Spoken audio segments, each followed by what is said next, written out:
তো সকলকে আবার স্বাগত আমাদের চ্যানেলে। আজকের রেসিপি তৈরি করার জন্য আমরা এখানে পনির নিয়েছি। এর মধ্যে নুন এবং লঙ্কার গুঁড়ো এবং হলুদ দিয়ে আমরা এটিকে ভালো করে মিক্সড করে নেব।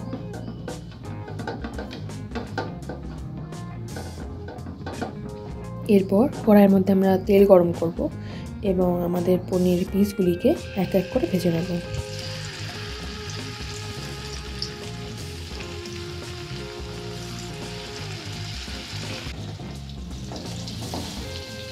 ভালো করে ভাজা হয়ে গেলে আমরা পনিরগুলোকে তুলে রেখে এরপর ওই তেলেই প্রথমে দেব এলাচ, লবঙ্গ, দারচিনি এবং পেঁয়াজ দিয়ে ভালো করে পেঁয়াজগুলিকে আমরা ভেজে নেব। এরপর দেবো টমেটো, নুন,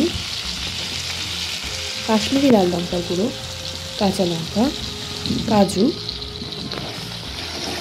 দিয়ে ভালো করে দিকে কষিয়ে রান্না করে নেব।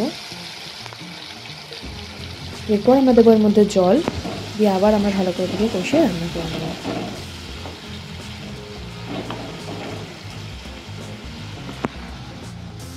এরপর এই মিক্সচারটাকে আমরা প্রথমে দেব মিক্সির জারে। এরপর আমরা ওই কড়াইয়ের মধ্যে প্রথমে দেবো আবার তেল, জিরে, পেঁয়াজ কুচি, আদা রসুন বাটা দিয়ে ভালো করে আমরা এটিকে কষিয়ে রান্না করে নেব।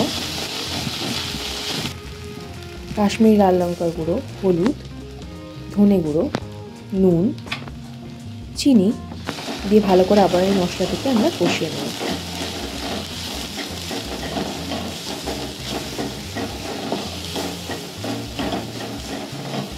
এরপর দেবো আমরা এর মধ্যে টমেটো কুচি দিয়ে আবার আমরা ভালো করে এটিকে কষিয়ে নেব। এরপর আমরা দেবো এর মধ্যে পরিমাণ মতো জল দিয়ে আবার ভালো করে আমরা এটিকে কষিয়ে রান্না করে নেব। এরপর আমরা যে পেস্টটি বানিয়েছিলাম ওটি আমরা এর মধ্যে দিয়ে দেবো, দিয়ে আমরা ভালো করে আবার এটিকে কষিয়ে রান্না করে নেব।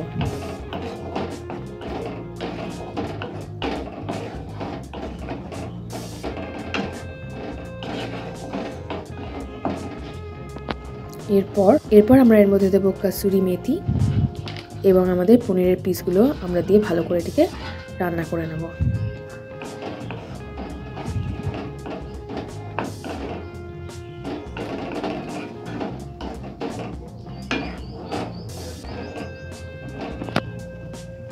এরপর শেষমেশ আমরা এর মধ্যে দেবো গরম মশলা দিয়ে আবার ভালো করে আমরা এটাকে কষিয়ে রান্না করে নেব।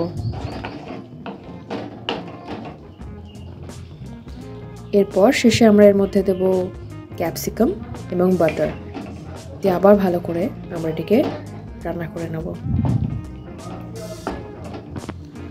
শেষমেশ আমরা এর মধ্যে দিচ্ছি ক্রিম।